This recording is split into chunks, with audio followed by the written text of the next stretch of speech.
Good evening, ladies and gentlemen, brothers and sisters, friends and family. Welcome once again to the Abundant Way Ministries Tuesday evening empowerment series. Now my wife has me in the dark. So if our screen looks a little dark to you today, this is not technical difficulties. This is by request and by design by yours truly over here. And I have no idea what this is all about. Well, what it's about is, so again, we're in our Obedience to God April series, right? And this week we're talking about trusting God in the dark. Mm-hmm. So a lot of times, have you ever walked around in the dark? Mm-hmm. Right? Mm-hmm. And you only had a little light. Turn your phone light on. A little light. Let's see if we can get it. Right. You only had, don't shine it over there. You only had a little light to work with, right? Mm-hmm. Sometimes I'll come upstairs and, you're already in bed, it's dark, and I'll turn my phone light on. And this light just give me enough for me to see where I need to go. Doesn't shine in the whole room. Doesn't show the whole room. Just give me enough light to see where I'm going, right? So what this is saying is this is the same thing God does. When God gives us something and he wants us to do something, he's not giving us the full picture. He's not giving us the full clarity. He's just giving us enough light to take the first step, right? To take the few steps.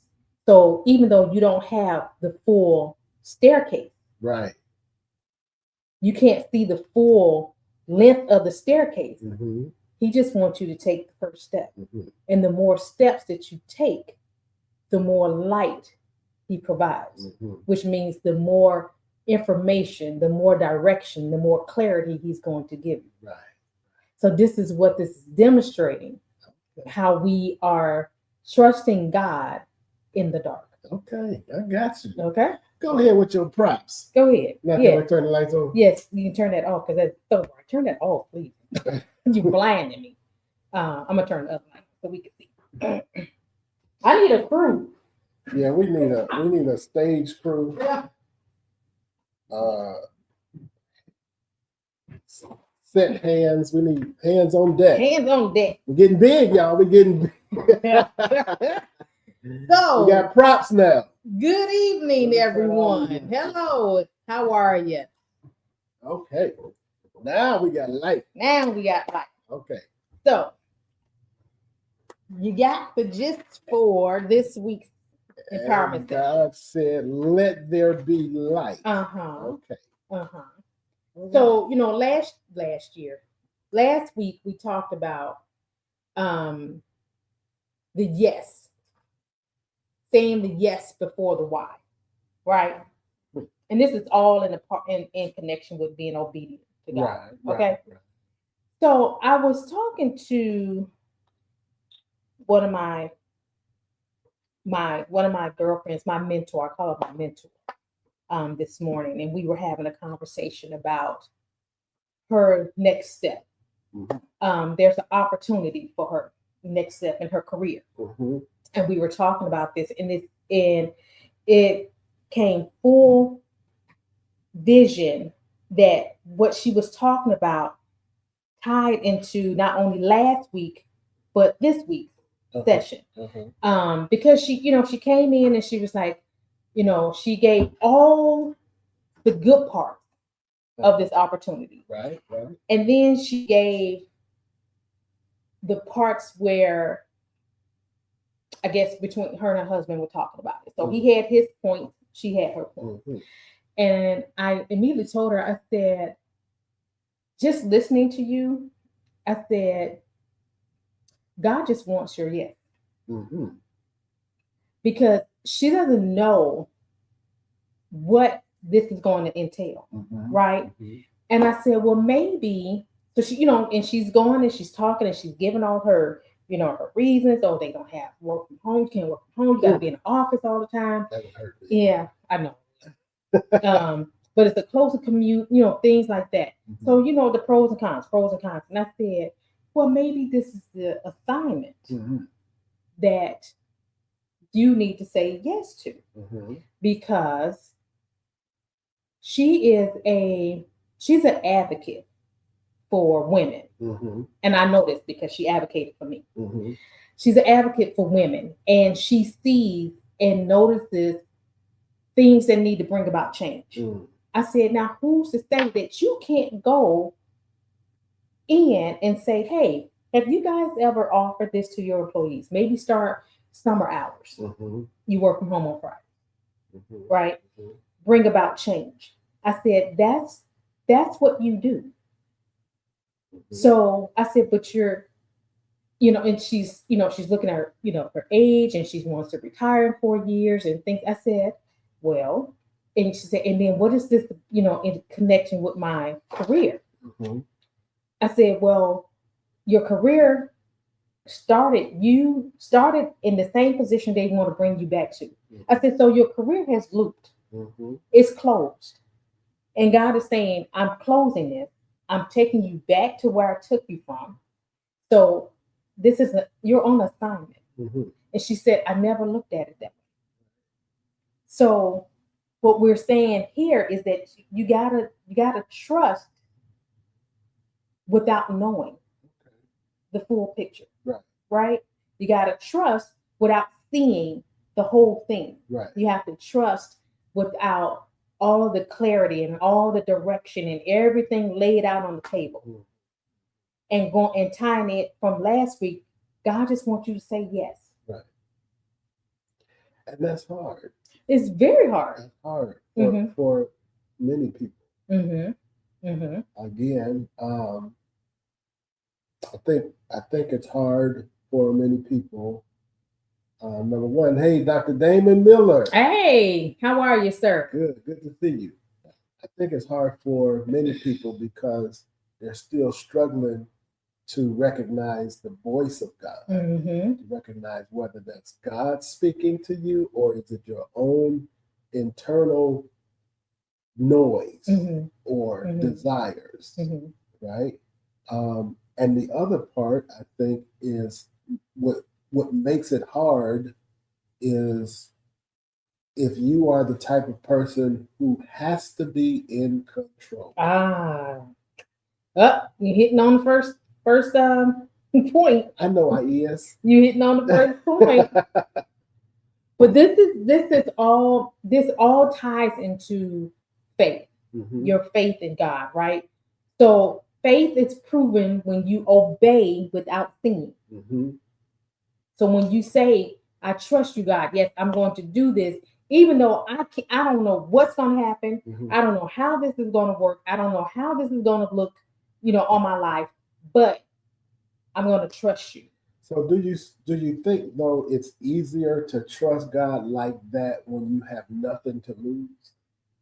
So let's say she was just starting out in her career versus she has reached a certain pinnacle, a certain height, and then she probably has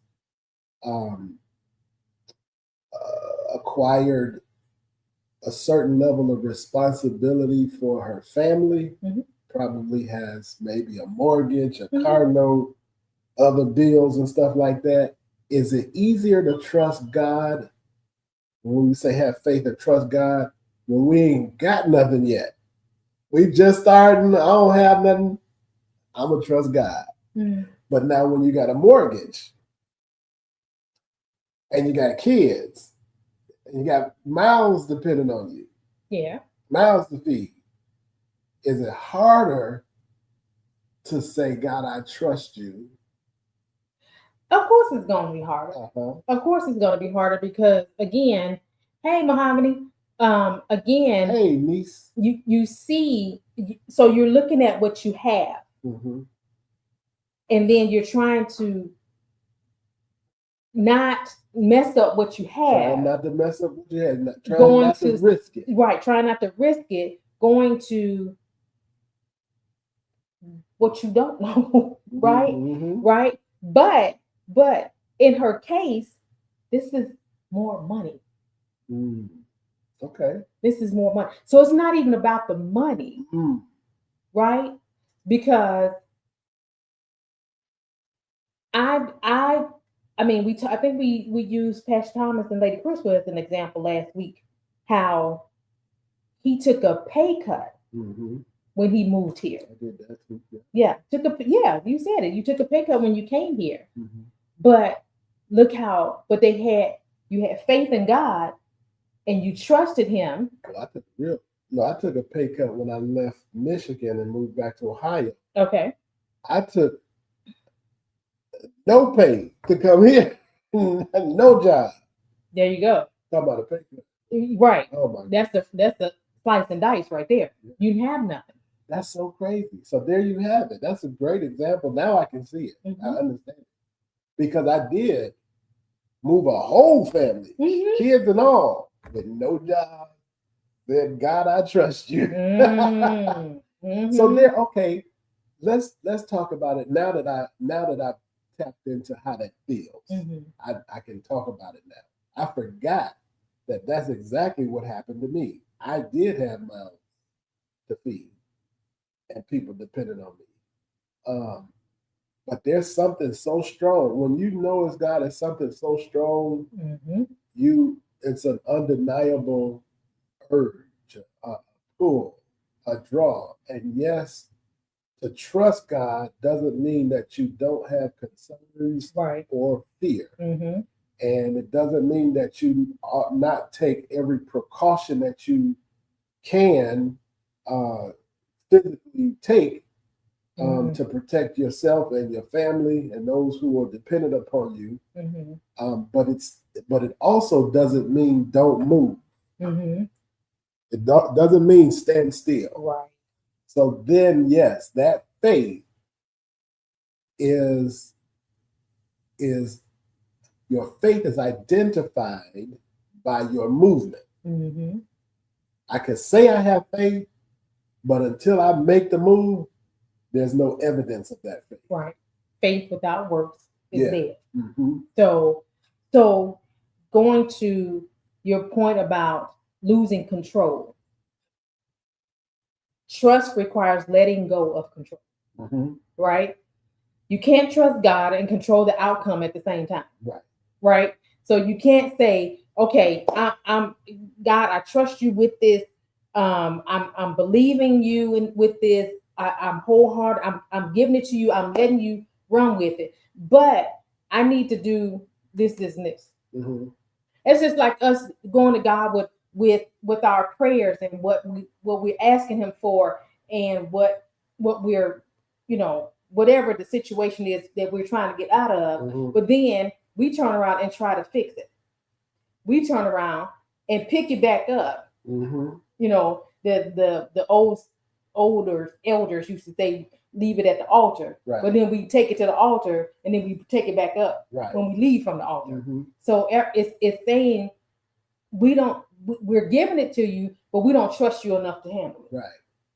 So we got to keep our hand in the midst. Uh-huh. We got to keep connected somehow. Mm-hmm. We got to do something Mm-hmm. instead of just taking our hands off and say, you know what, Mm-hmm. I'm gonna let you handle it. Right. I'm gonna let you do it. It's in your court. Right. Some of us we can't do that. Right. So we have to be the ones that's in control. But you can't do that and say you trust God at the same time. Mm-hmm. Mm-hmm. And that's why Proverbs 3:5 says, trust in the Lord with all your heart and lean not to your own understanding. Right. You know what? There's a part that's missing in that. Okay. Trust in the Lord with all your heart. Watch this. And in all thy ways, acknowledge him. Mm-hmm. And then he will direct your path. Mm-hmm. I say that because that part that says, in all thy ways, acknowledge him. So what happens, in my opinion, is sometimes we trust him, but not in all our ways. Mm-hmm. Not with everything. Mm-hmm. We trust the vision, but we don't trust the process. Right? Yep. We trust what we heard, but we don't trust every instruction. Right? Yep. Or we trust him with some things, but we don't trust him with others. Right? And here's what's really crazy about that statement: in all thy ways. Now, if I place the emphasis on all instead of ways, right? So most times when we read that statement, we say, in all thy ways, acknowledge him. But what if we said, in all thy ways? Meaning you got to trust God in everything, whether it be big or small. Right. And watch how your life will begin to unfold in beautiful ways without effort, right?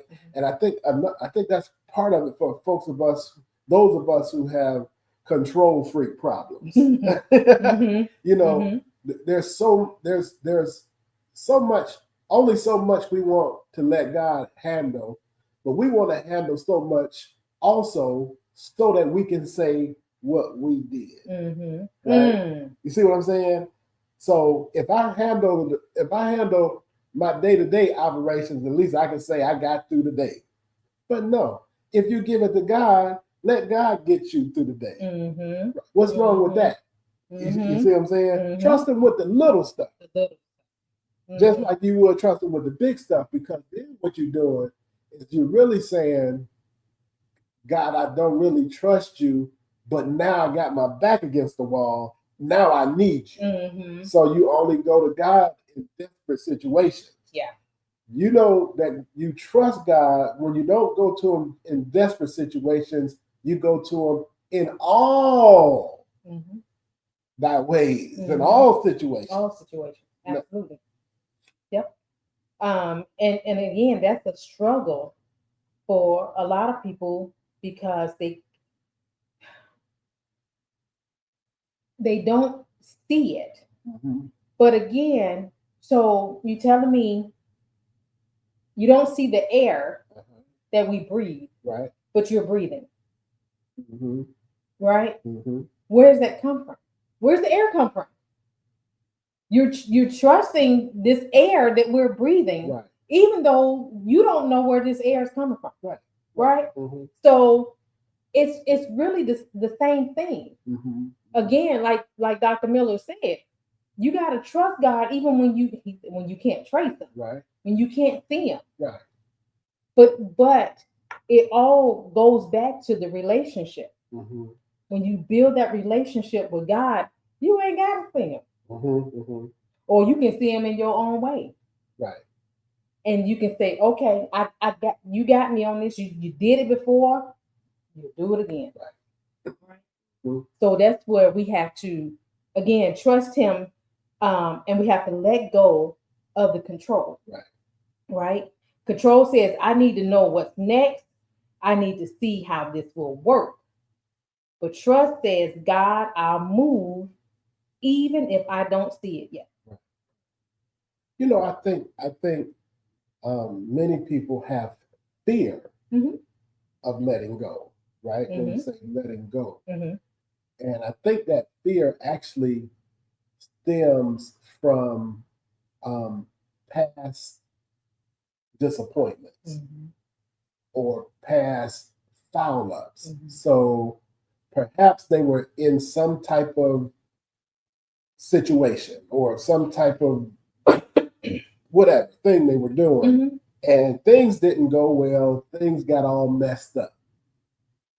And so now when you say to them, let go and let God, they fear that letting go part because they think, well, if things got messed up back then, surely they'll be messed up if I take my hands off of it. What they don't realize is maybe they were messed up because you had your hands on it in the first place, instead of letting God have his hands on it. You ever try to help a child with something and they so busy doing something that you say, let it go, let me handle it, and they don't, and they mess it up, and then you thinking to yourself, if you had just let it go and let me do it, then everything would be fine. Now you done destroyed the whatever it is, destroyed the thing, and now it's time to go to bed. Like, forget it. Right. I when you mentioned fear of letting go, the fear of letting go to control, it took me back to when we were in Honduras when we did the zip line. Yeah. Oh my God. Okay. So we've never zip lined before, right? And we took this excursion for zip lining.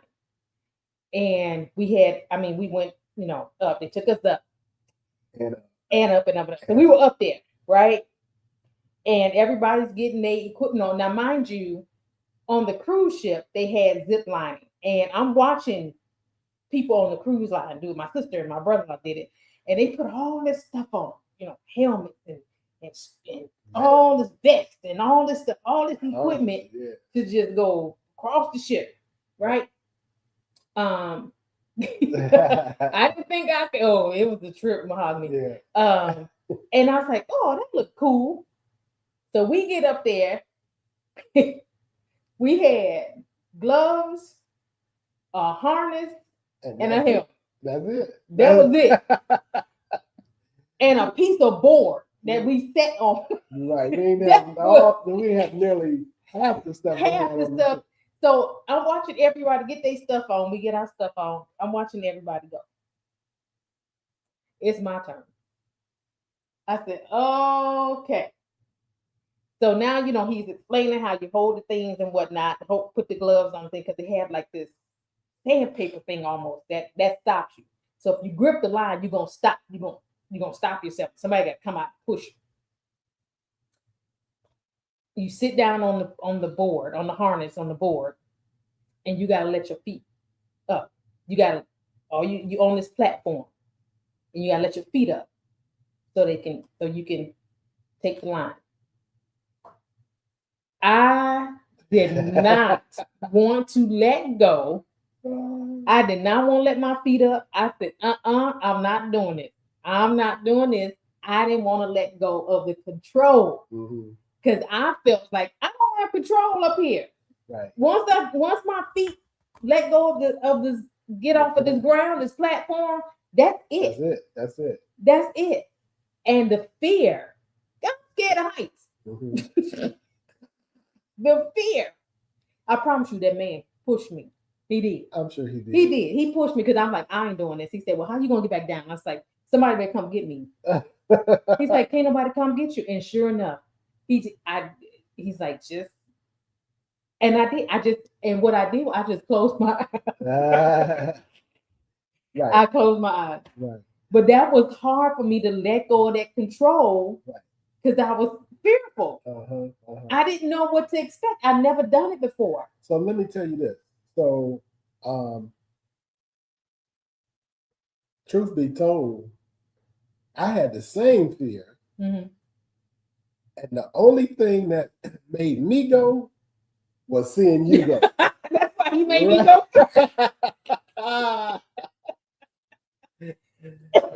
2 reasons. One. Oh my gosh. One, I figured, okay, if she lives. Oh wow. Okay. then use me. Then maybe I'll live too. And do you know? Wait a minute. The other thing is, we can't go back home and tell people that she did it and I didn't do it. Your reputation was on. Right. But get this though. After that first initial line, wait. So we thought zip line across, we done. No, we had to do 7 lines to get back down to the ground. Right? Some of the lines actually zipped up. Right. We went up Go figure a couple of more lines before we got back down. Yeah. But after the first time, after that first initial goal, I said, oh, okay. And the more we did it, the more I was like, oh, okay. All right, this is cool. Even though I was still nervous. There was a little bit of fear in there because again, I'm scared of heights. Uh-huh. But the more we did it, the more I trusted the process, Right. the equipment I had on. Right. I trusted it, so I was more comfortable in completing the excursion. Right. And let me say this too, because I touched on something, Mm-hmm. but it just dawned on me how important this is. This is why we need each other. I'm not talking about just you and I, but I'm talking about me as a human family. Because I saw you go, I got more confidence. Because I saw other people go, we got more. Because we saw other people go, we got more confidence. Because we saw people going before us, we started developing more confidence. Well, apparently, everything is under control. More control than I can do on my own, right? Well, the same is true with your trust in God. The reason why it's important that we share these stories with one another is because it builds the confidence for your own faith, right? So your testimony is going to help someone else who's fearful of letting go at a certain juncture in their life. You feel what I'm saying? Yep. And so if they have seen you go through it or heard you talk about how you trusted God and how you made it through, then that's going to give them the courage and the strength and the faith to go through things that they can't see as well. Yep, absolutely. Absolutely. So what we're saying is that obedience requires releasing the need to control the outcome. That's what we just said. All of what we just said, that's the gist of it. Good. Yeah. Dr. Damon says, because I saw you go through, you gave me the push that I could keep running this race. Yes, sir. Yes, sir. And I know what you're talking about. And I'm glad you're still running that race. Yeah. So excited for your outcome. Absolutely. Because you're still running the race. Yeah. So our second point says, yes, Mahogany, let go and let God. Yep. That's really what it's saying. You got to let it go and you got to trust that God is going to handle it. God, you have to give God the control. Right. And trust and believe that the outcome is going to be for your benefit. Let me ask this question. How many of you out there, if you love movies, you like movies or a show. Movies, let's keep it with movies. Okay. And you're watching a movie, let's say it's a thriller or it's a mystery movie, right? You're watching a movie and someone walks in the room and say, "Oh, I saw this." And they get ready to start telling you what's going to happen. And you say, don't tell me. Why? Because you want to find out for yourself. You want to find out for yourself. Well, listen, the same is also true with your relationship with God. God isn't going to show you the whole picture, right? Number one, for many of us, if he showed us everything, we probably wouldn't accept the mission. Right. Because we'd be scared away. The other part is, why should he take the excitement out of it? You know what I'm saying? That's part of our journey as human beings on this earth. Every step reveals new experience, new exposure.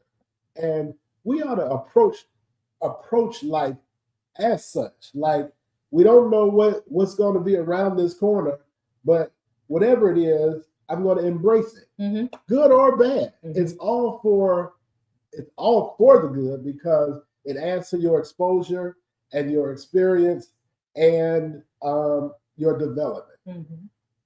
That's good. Thank you. Oh, yeah. Okay. So be serious. Oh gosh. Yeah. Okay, so our next point, going to point 2. Faith moves without full visibility. You don't need full clarity to take the next step. And our scripture for this one is Hebrews 11:1. Faith is the substance of things hoped for. Evidence of things not seen. Yeah. Faith doesn't wait for full visibility. It moves with what God has already revealed. So just like I was in the example when I first came on, and I was showing you the little bit of light Right. that he gives us, right? So you walking in the dark, you only got the little bit of light. You only got the little path. But you don't need to see the whole room. I don't need to see the whole room. Right. Just for me to get from here to there. Right. Right. Right. And that's what God is showing us, is that all he wants you to do is have enough faith to move, to take the first step. And as you take the first step, then he's going to give you the next step. Not the full. He's not going to show you the whole thing. He's not going to show you the whole staircase, but he's going to give you the next step. And then when it's time to move again, he's going to give you the next step. Right. And so we have to have the trust and the faith, right, to know that I can keep stepping. Interesting. So I wish I had, there's a picture that I drew. Dang, that's had to been, I've been here 20 years. It had to been at least 25, almost 30 years ago. No, not 30, because I used to call it 30. Okay. But she was young when I did this. Anyway, it's a picture that I drew, right? And this picture was excellent. It looks just like the original, but in black and white, right? And I learned how to do this in a class that my employer sent us to, and this called, at the time, my class was called Mind Mapping, right? And one of the things that they were teaching us is how the mind works, right? And so this one point that the instructor was making is that if you take things in small pieces, you'd be surprised at how well you can do things in the end. So the whole challenge was to take a picture out of a magazine and without drawing, recreate that picture. So you can only shade. Yeah. You can only use the sides of your pencil, and you only had a pencil, and you can only shade, and you can only smear with your finger, right? And so the way we did it, right? You take the original picture, so you take a page, and I'm going to challenge you guys to try this at home. This is one of the things you can try this at home. Take a picture, any picture, fold it all the way until it becomes a quarter of a page, right? So you're going to fold it in half, then fold that half in half, fold that half in half, fold that half in half. Just keep folding it until you have a square, just a quarter of the page, right? And now take a blank sheet of paper and fold it the same exact way. So now you have those two side by side. Now you can't see the picture. You don't know what that picture is. Just shade what you see, right? Now, it took a couple days for me to do this because you're just shading only the shades that you see on that quarter sheet of paper. Then when you're done with that one, you unfold it and get another another side and shade. When you're done with that one, you always keep it as a quarter, right? You never unfold that paper. You just shade and then unfold till you get another quarter, shade, and you do that on your paper. And then by the time you finish, when you open your paper up, it looks exactly like the full original, except yours is in black and white because you did it in pencil. And I believe one of my kids got that picture. It was a masterpiece. And I'm telling you, it was the detail from just shading was in there. It was a man with a monocle glass, eyeglass, and it had a timepiece in there somewhere. And you can't see any of that when it's folded. And I mention that because that's how God does us when he's given us direction. You feel what I'm saying? He's not going to show you the whole original picture. He's going to show you a quarter at a time.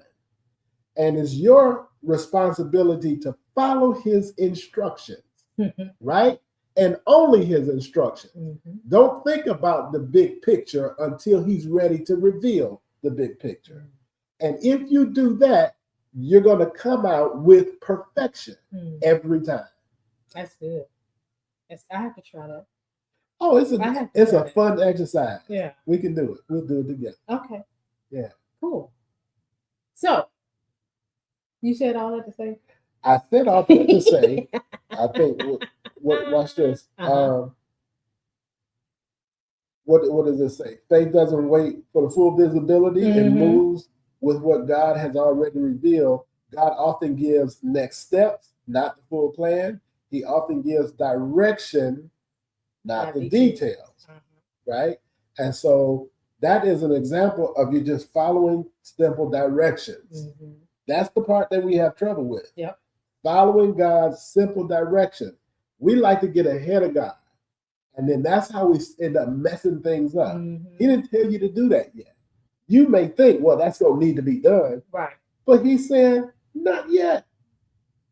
Timing is everything. Timing is everything. With God. Yeah. Yeah. And we have to learn that also, because we have to understand that his timing is not our time. Right. His ways are not our ways. Right. So we can't just, again, that all ties into the control part as well. Because if it don't look right to us, damn, this can't be right. This don't look right. I'm gonna do it this way, or I'm gonna go this way. And again, what do? We turn around, and mess it up. Right. So now we got to backtrack. Right. And go back to, because God's still sitting there waiting for you to go the way and do it the way He said. Right. So when you get done trying it your way, when you get through, you have to go back and say, okay, God, now which way you say do it? How you say do it? Which way you say go? Okay, I'm gonna do it. I'm gonna do it that way this time. And then you gotta keep following that path. Because every time you decide that, or you look at something, or you see something, or you hear something, and you're like, no, that don't seem right. You delay.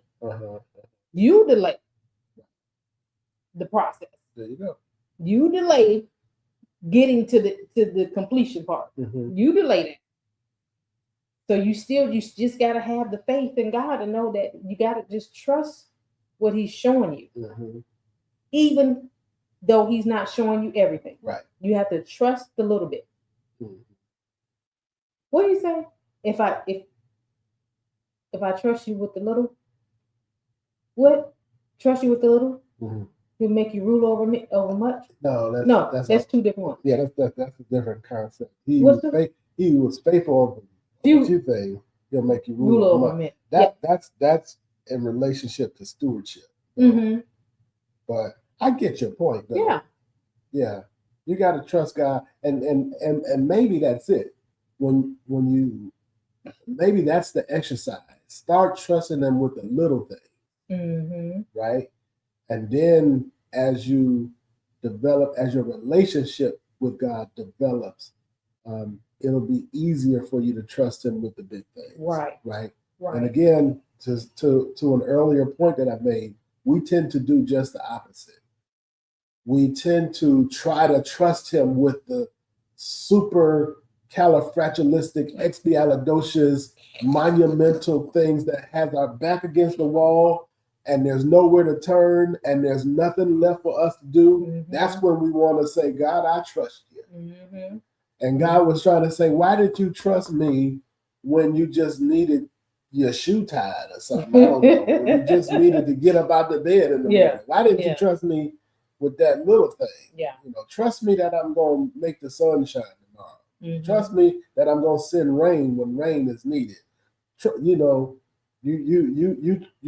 You're supposed to till the garden and work the garden, but trust that I'm handling the sunshine and the rain, because that you can't handle. You have no control over. Trust me. Absolutely. Trust me. You trust me? Yeah. Okay. So the whole thing is that God gives enough God gives enough light for the next step, not the entire path. If he, oh, you did say that. If he showed you everything, it wouldn't require faith. Right. Oh yeah. There'd be no reason to have faith. What would I need faith for if I can see everything? Mm-hmm. Yep. And that's what point number 3 is. It builds up to point number 3 is like obedience and uncertainty builds deeper faith. Mm-hmm. Dark seasons develop strong faith. That's true. That's true. Uh-huh. Trust me, I know. Yeah. Dark seasons develop strong faith. So things are not going as you thought it should, Uh-huh. right? Or it's just, things are happening here and there, left and right. You're in your dark season. You're in a dark place. And God is bringing you out of that dark place. Mm-hmm. But he's not showing you the full picture of how he's bringing you out. Mm-hmm. He just wants you to do this thing, mm-hmm. do this thing, right. Do this thing. And the more you do it, the more you trust, the more you believe, that develops your faith. And your faith is building. Mm-hmm. And so the more your faith builds, then God says, okay, I can show you a little bit more. Mm-hmm.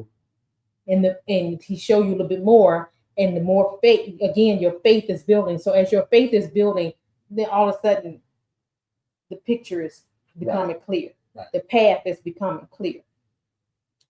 Can I keep it real with the Yeah. people? Okay. So you're right. It's the dark season in your life that builds your faith, mm-hmm. right? Just like when you're working out and you're building muscle, mm-hmm. you need weight, mm-hmm. right? You need resistance in order to build strength, mm-hmm. right? You will never build strength or muscle sitting on the couch, mm-hmm. watching TV, eating bonbons. Mm-hmm. Won't happen, right? You need some pressure, mm-hmm.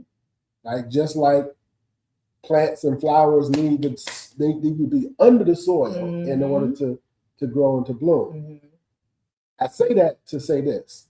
My faith in God's healing power came during the darkest season in my life. Mm-hmm. Yep. When I was diagnosed with prostate cancer at the age of 38 years old, which is young for a person to be diagnosed with prostate cancer mm-hmm. and having to deal with that. And in the process of searching for answers as to why, wouldn't answer why, what now, woe is me, mm-hmm. and all mm-hmm. of that. Mm-hmm. All the way to the point where the medication that they prescribed got to a point where my insurance company no longer covered that medication. And so it would have went from $20 to $400. Mm-hmm. And that's when I said, God, right now, it's me and you. Mm-hmm. And I put it in his hands. Mm-hmm. And for 3 years, and it's on my record, for 3 years, it shows where when the doctor tried to do something or recommended you do something, it mm-hmm. said patient refused treatment. Mm-hmm. At this point, whatever the doctors did before, it didn't work. It went the opposite way. And so now I'm trusting God and won't let the doctors touch me. Yeah.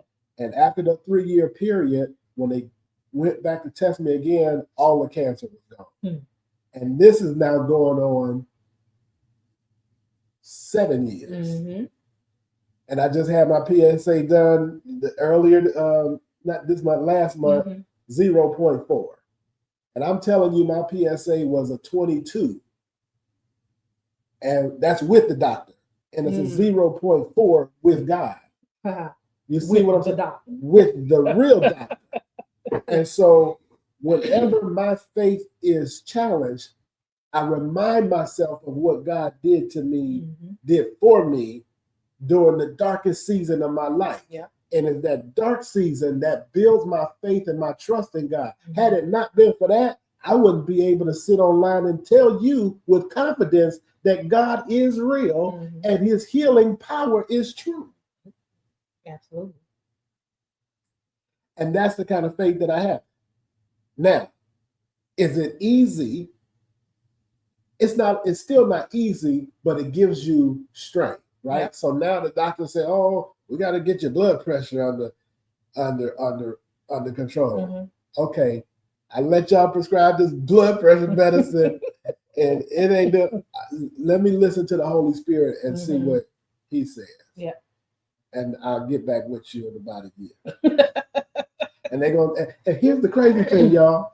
Here's what the doctor will do. They'll say, "Oh, it seemed like what we did worked." You ain't did nothing.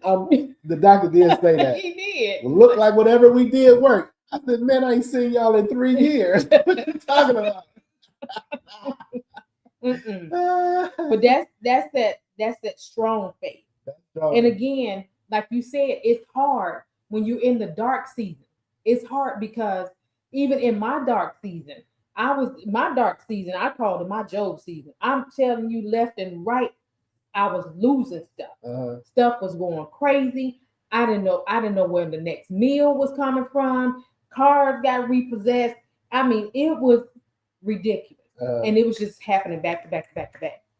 And I think all God was trying to get me to do was to dig deeper into the relationship that I had with Him, because I was in church,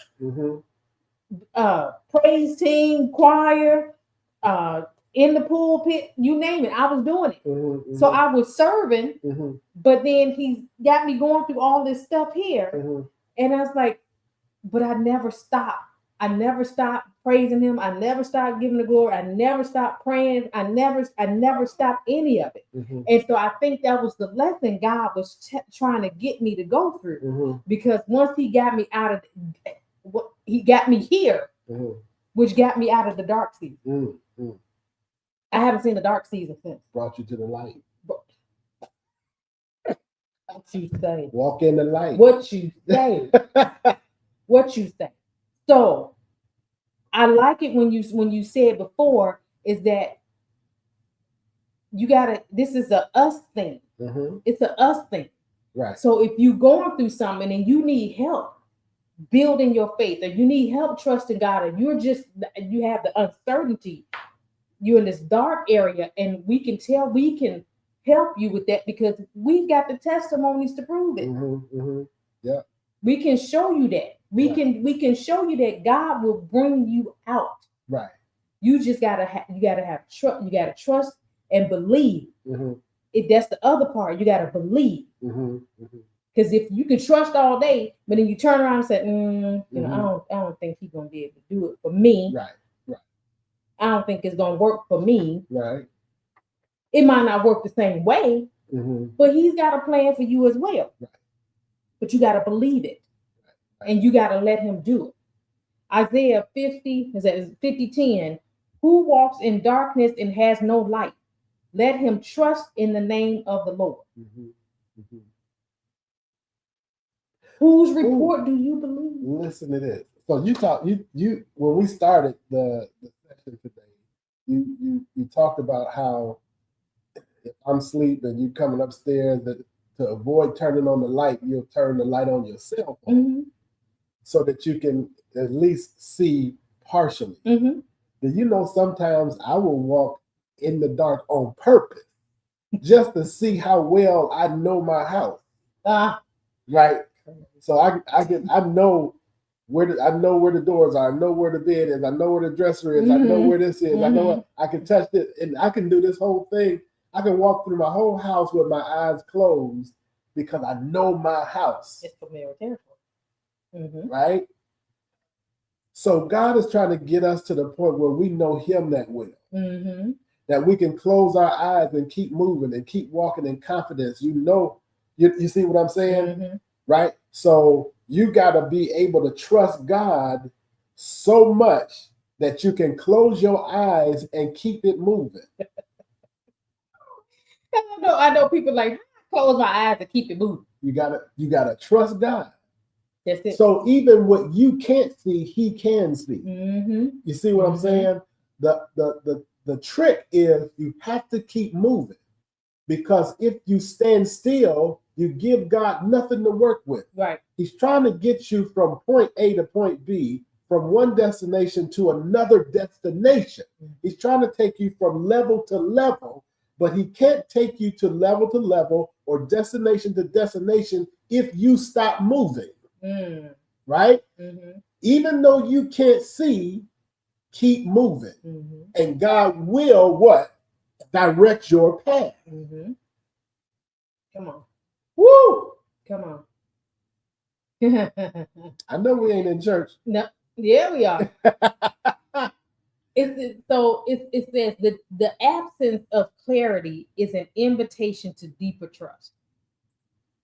He does it on purpose.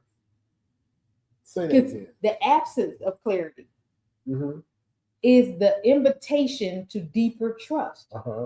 So it's like he's saying, I'm not going to show you everything because I'm going to see who you're going to believe, who you're going to trust, who you're going to listen to, who you're going to follow, what directions you're going to take, who's going to give them to you. He's trusting you. He's trying to figure it out. He's trying to figure out where you are in this journey, where you are, who's your companion, who is in the driver's seat, right? It's just like us taking airline flights, us flying. Right. We don't know this pilot. We don't. Right. But we trust. We trust. We trust that he's going to get us to our destination. Half the time we don't even know who the pilot is. We don't. We haven't even seen the pilot. Nope. Haven't even seen the pilot. Nope. Let alone when we land. Let alone see his or her credentials. Exactly. You know. Exactly. Yeah. But now, when you say the absence of clarity, to me, that speaks to how we always ask why. Like why, how, what, where, when, I need all clarity. of those. Why am I doing this? Yeah. You know, that to me is a big thing for a lot of people, I believe. When things are not clear, they tend to again pause, paralyze, because I don't know everything, and perhaps there's some things he doesn't want you to know at the time, at a certain time, because again, if you knew them, you'd be trying to make your own moves and your own decisions, right? And so here's another thing about that clarity and not knowing. There's a lot of us, you know, oftentimes we're trying to push our will, push our desire, and God is actually trying to block it or redirect it. And because we don't know why, we keep pushing towards the wrong thing.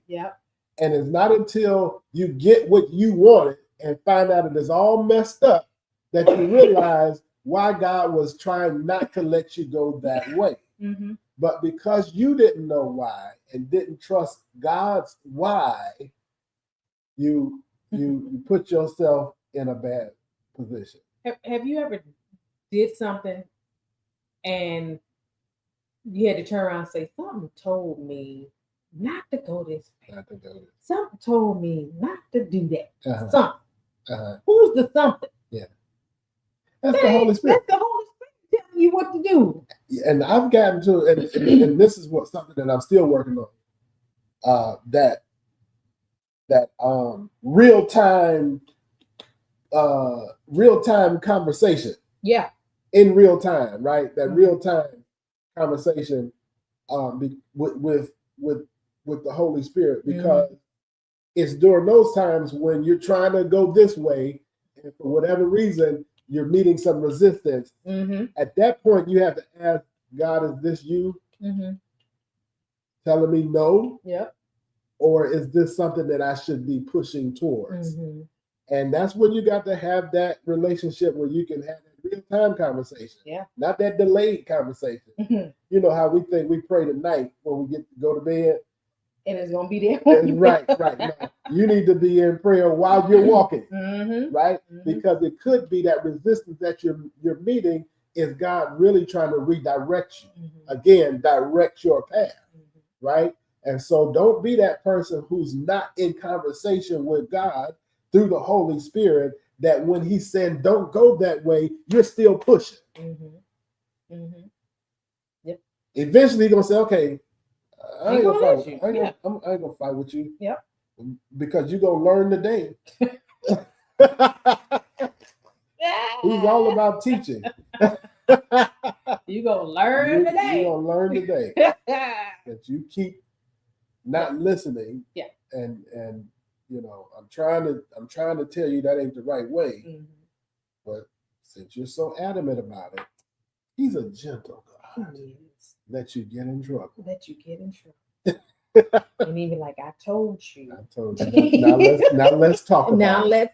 Now let's do it. Let's do it my way. Right?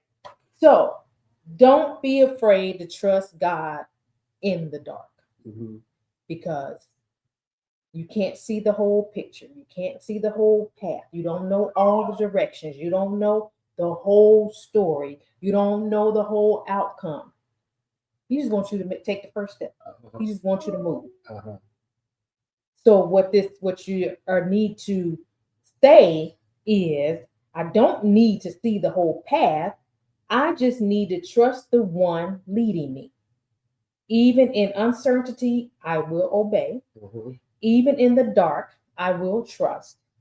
God is guiding me step by step. Mm-hmm. A to the man. Well, ladies and gentlemen, there you have it. Yeah. All right. So that was good, actually. I'm glad you brought that out because it made me think about some of the things that I've been through and you know, relatively speaking, compared to things that we're going through now. Mm-hmm. So it makes you look back and realize how God brought you through other stuff. Mm-hmm. He'll bring you through this, mm-hmm. but you got to trust him. Yep. Right? You got to trust him. Yeah. And the more things he bring you out of, the greater your faith and your trust should be. And I do want to put this disclaimer in. Trusting God and letting go does not mean negligence, mm-hmm. right? Some people may take that to mean I'm gonna just throw my hands up and be done with it out of frustration, mm-hmm. right? And out of